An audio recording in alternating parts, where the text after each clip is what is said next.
আসসালামু আলাইকুম, welcome back to my channel. আমার চ্যানেলে নতুন আরেকটি ভিডিও দেখার জন্য সবাইকে ওয়েলকাম জানাচ্ছি। আশা করছি যে যেখান থেকে আমার ভিডিওগুলো দেখছেন সবাই অনেক ভালো আছেন, সুস্থ আছেন। আমি আলহামদুলিল্লাহ আপনাদের সকলের দোয়া এবং আল্লাহর রহমতে অনেক ভালো আছি। আজকে মাছ ভাজার রেসিপিটা শেয়ার করছি। এরকম মাছ সবাই খেতে পারে না। এই মাছটি সবারই পরিচিত, কিন্তু অনেকে আছে এই মাছের গন্ধ নিতে পারে না। আজকে আমি যেভাবে মাছ ভাজি করব, যারা কখনো খায় না একবার হলো ট্রাই করার চেষ্টা করবেন, দেখবেন কোনো গন্ধও লাগবে না আর খেতে অসম্ভব মজা হবে। এখানে আমি 4 পিস মাছ নিয়েছি। আমার 4 পিসের প্রয়োজন, 2টি বাচ্চা খাবে, সেজন্য আমি এখানে 4 পিস নিয়ে নিয়েছি।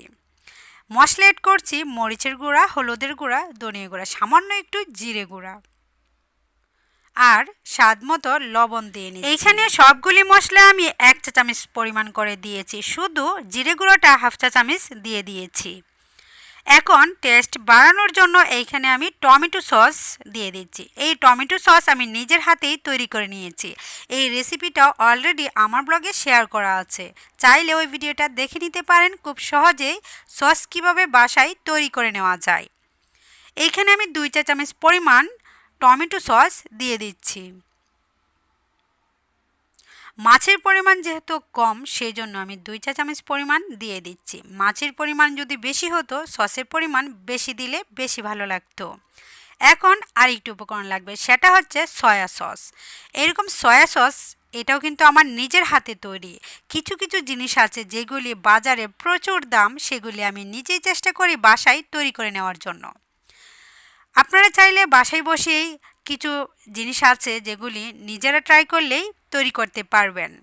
সবগুলি ভিডিও আমি অলরেডি আমার চ্যানেলে দিয়ে দিয়েছি, আপনারা চাইলে সবগুলোই ট্রাই করতে পারেন। আমরা যে কোনো জিনিস বাজার থেকে যখন কিনে এনে থাকি চড়া দামে আনি, কিন্তু অল্প কিছু টাকা খরচ করে বাসায় তৈরি করে নেওয়া যায় প্রচুর পরিমাণে। সয়া সস দিয়েছি এখানে আমি 1 চা চামচ পরিমাণ, কারণ সয়া সস অনেক তিতো মনে হয় আর অনেকটা মিষ্টি থাকে, সেজন্য সয়া সসের পরিমাণ বেশি দিলে মাছ ভাজি খেতে ভালো লাগবে না। আর সয়া সস দেওয়ার কারণেই কালারফুল হবে মাছ ভাজিটা। সেই সাথে 1 কাপ পরিমাণ আমি পেঁয়াজ কুচি করে নিয়েছি। এখন মাছ ভাজার জন্য আমি কড়াই তেল বসিয়ে গরম করে নিয়েছি। হালকা গরম হওয়ার পর আমি 4 পিস মাছ দিয়ে দিচ্ছি।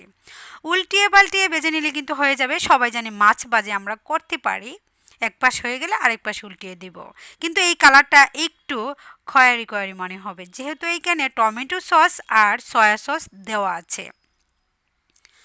আর অবশ্যই এগুলি মশলা মাখিয়ে নেওয়ার পর আধা ঘন্টা রাখার চেষ্টা করবেন। আমি কিন্তু আধা ঘন্টা রাখার পরে এটাকে ভাজার জন্য রান্না করে আসলাম। ম্যারিনেট করে রাখলে ভিতর অংশে সবগুলি মশলা ঢুকে খেতে তখন মাছ ভাজিটা অনেক মজা লাগে। দেখুন উল্টিয়ে পাল্টিয়ে ভেজে নিয়েছি, মনে হচ্ছে একেবারে পুড়ে গিয়েছে, কিন্তু এটা হচ্ছে একটি কালার। সয়া সস আর টমেটো সস দেওয়ার কারণে কালার এসেছে। মাছগুলি কিন্তু পুড়ে যায় নাই, অনেকটা ভিতরে অনেক নরম।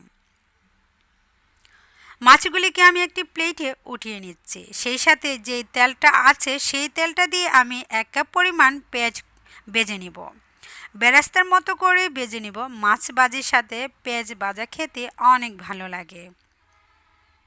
মাছগুলিকে আমি ভেজে নিয়েছি এবং প্লেটে উঠিয়ে নিয়েছি। এখন অবশিষ্ট তেলটার সঙ্গে পেঁয়াজ কুচিগুলো ভেজে নিচ্ছি।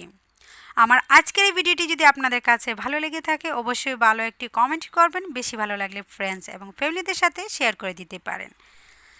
যারা সব সময় মাছ ভাজি খেয়ে থাকেন, এইভাবে একটু ভিন্ন রকমভাবে ভেজে দেখবেন, খেতে আরও বেশি ভালো লাগবে। পেঁয়াজটাকেও ভেজে নিয়ে এখন আমি বাটিতে নামিয়ে নিচ্ছি, তারপর মাছের উপর দিয়ে পরিবেশন করে দেখাচ্ছি। আমার এই মাছ ভাজির রেসিপিটা ভালো লাগলে অবশ্যই বাসায় আমার মতো করে একদিন ট্রাই করে দেখবেন, খেতে অসম্ভব মজা। আজকের মতো আমি এখানেই বিদায় নিয়ে নিচ্ছি। সবাই ভালো থাকবেন, সুস্থ থাকবেন, সবাই সবার জন্য দোয়া করবেন। আর আমার নতুন নতুন রেসিপি অথবা টিপস ভিডিও পেতে আমার চ্যানেলটাকে সাবস্ক্রাইব করে অল বাটনে ক্লিক করে রাখবেন। আল্লাহ হাফেজ।